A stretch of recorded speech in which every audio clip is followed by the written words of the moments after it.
আল্লাহর নবী সাল্লাল্লাহু আলাইহি সাল্লাম বললেন, ওই ব্যক্তির কাছে আল্লাহর ফেরেশতা যায় না যারা নিয়মিত নেশাদার দ্রব্য পান করে। বলেন নাউজুবিল্লাহ।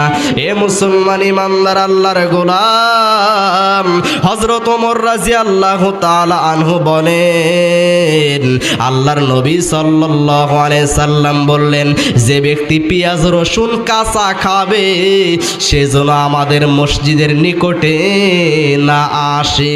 হযরত ওমর রাদিয়াল্লাহু তাআলা আনহু বললেন, আল্লাহর নবী সাল্লাল্লাহু আলাইহি সাল্লাম পেঁয়াজ এবং রসুনের কারো মুখ থেকে গন্ধ পাইলে মসজিদ থেকে বাহির করে দেওয়ার নির্দেশ দিতেন। এ মুসলমান ইমানদার আল্লাহর গোলাম, বলেন তো পেঁয়াজ রসুন হালাল না হারাম? জোরে বলেন, হালাল না হারাম? হালাল খাদ্য কিন্তু কাঁচা খাইয়া মসজিদে ঢোকা যাবে না, মুখের দুর্গন্ধ দূর করে মসজিদে ঢুকতে হবে।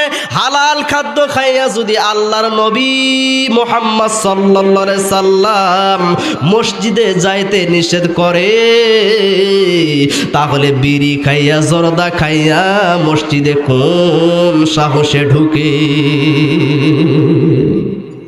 এবার ঘুরে যাবেন। আমি তো কইনি, আপনি হাদিস পড়ে দেখেন, রাসূল সাল্লাল্লাহু আলাইহি ওয়াসাল্লাম বসে আছেন, যদি কারো মুখ থেকে পেঁয়াজ এবং রসুনের গন্ধ পাইতেন বাইর করে দিতেন, যাও যাও বাইরে যাও বাইরে যাও। ওমর রাদিয়াল্লাহু তাআলা বলেন, বাকি নামক গোরস্থানের দিকে আমরা বাইর করে দিতাম। আর আল্লাহ নবী সাল্লাল্লাহু আলাইহি ওয়াসাল্লাম বলেছেন, পেঁয়াজ রসুন কাঁচা খাইয়া সেজন্য আমাদের মসজিদের নিকটে না আসে, মুখের দুর্গন্ধ দূর করে আসে। পেঁয়াজ রসুন যদি খেতে হয় সেজন্য রান্না করে পাকিয়ে খায়। তাহলে হালাল খাদ্য কাঁচা খাইয়া মসজিদে ঢুকতে রাসূল নিষেধ করলেন, মসজিদের সীমানাতে পাড়া দিতে নিষেধ করলেন। আপনি বিড়ি খাইয়ে ওযু করে মসজিদের মধ্যে কোন হিসাবে ঢোকেন? আমি তো খুঁজে পাই না। আপনি দেখান তো যে ওই হাদিসে আছে বিড়ি খাইয়া মসজিদের মধ্যে ঢোকা যাবে, আর আপনার হুজুর মসজিদের মধ্যে বসে থেকে জর্দা খায়।